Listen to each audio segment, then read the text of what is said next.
बाप तो माझा लेक मी त्याची, बाप तो माझा लेक मी त्याची, पहिली बेटी धनाची पेटी असं बोलणारा ढाण्या वाघ तो माझा.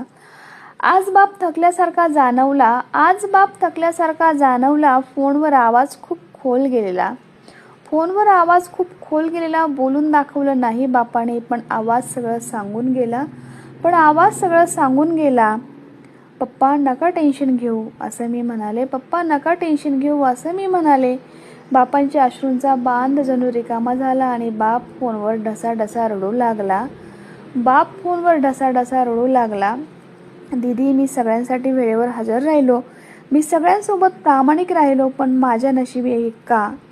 मी सांगितलं, बाबा तुम्ही मनाने नाती जपली, बाबा तुम्ही मनाने नाती जपली, तुमच्यासोबत तुमच्या सख्यांनी डोक्याने नाती जपली, तुमच्या प्रामाणिकपणाचा गैरफायदा घेतला, त्यांच्या उशाखालचा हात निघाल्यावर दुधातून माशी काढावी तसं अलगद तुम्हाला बाजूला केलं, कारण तुम्ही फक्त भावनिक राहिला, तुम्ही फक्त भावनिक राहिला. परंतु तुम्ही कर्म खूप चांगले केले आहे, रडू नका, तुमच्या मुलगा चांगला आहे, तुम्ही आमच्यावर विश्वास ठेवा. बाप मन मोकळेपणाने रडून नंतर खदकन हसला आणि म्हणाला, तुम्ही आहे मला चिंता नाही. मी म्हणाले, तुम्ही आहे तर आमचं जग आहे.